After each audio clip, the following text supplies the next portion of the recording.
Magnifique endroit pour un premier rendez-vous. Ça me rappelle mes rendez-vous secrets d'adolescent, mon premier grand flirt. Et vous aussi, c'est marrant ça. Avec mon premier amour, nous nous retrouvions justement ici, sous cet arbre, loin du monde, Votre endroit à vous. à nous. C'est gentil de me faire partager votre jardin secret.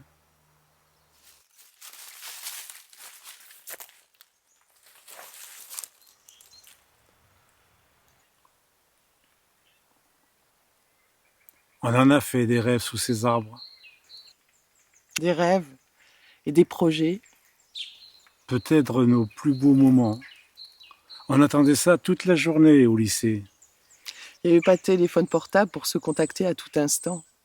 Du coup, on avait toujours peur que l'autre ne puisse pas venir. L'attente fébrile, l'incertitude, ça unit encore plus. Et puis l'autre arrivait, le regard un peu intimidé. Alors, c'était des baisers interminables. Le temps passait toujours trop vite. Toutes ces heures où on avait été séparés, on se manquait. Et après, quand on se voit tous les jours, toutes les nuits, c'est plus pareil. On avait dit qu'on faisait comme si on ne se connaissait pas. Je sais. Tu voulais qu'on se retrouve ici à jouer la séduction d'un amour naissant. Mais finalement, le fait de se retrouver ici, c'est peut-être encore mieux de ne pas faire semblant. Ça nous replonge dans le temps où nous étions amoureux, non?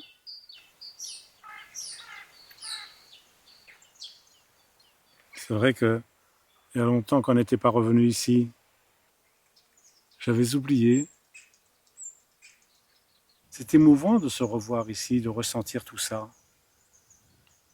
Tu posais ta tête sur mon épaule, ou sur mes genoux.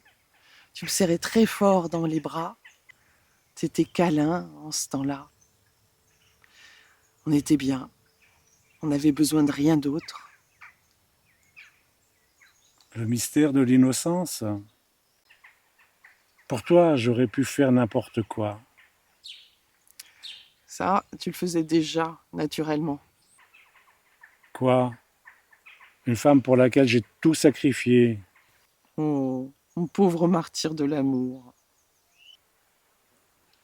En ce temps-là, il nous tardait de vivre ensemble. Dès qu'on a eu le bac, on s'est débrouillé pour habiter tous les deux. Je squattais ton appartement. J'en avais un, mais j'y allais jamais. C'était juste pour faire croire aux parents. C'était un peu bête. C'était tendre. On dormait à deux dans un lit d'une place. On ne se gênait pas, jamais. Trop content de sentir ta chaleur, ton souffle.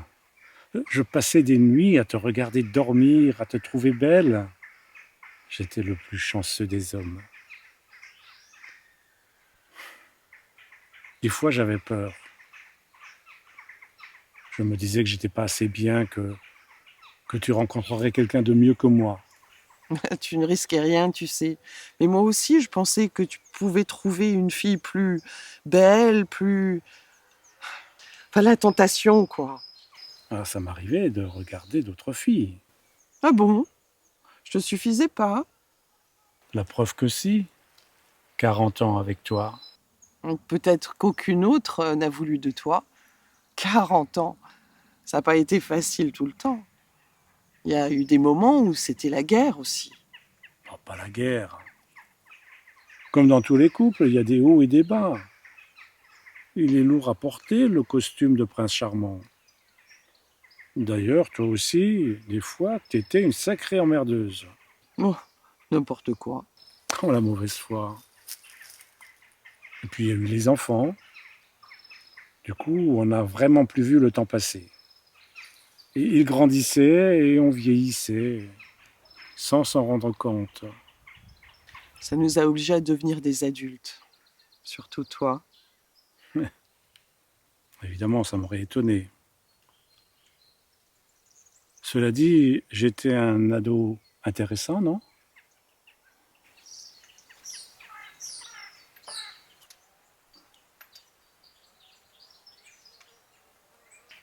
Et si c'était à refaire? Bien sûr, on aurait pu vivre d'autres vies, mais pourtant, j'en reprendrais pour 40 ans sans hésiter. 40 ans, c'est tout?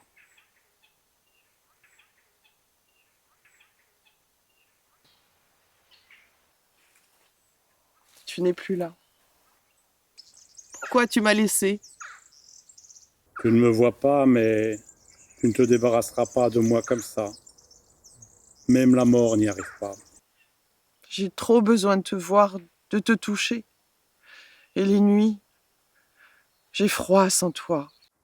Pourtant, je te regarde encore dormir. Je peux le faire des nuits durant. Je ne dors plus maintenant. Je veille sur toi. Mon amour,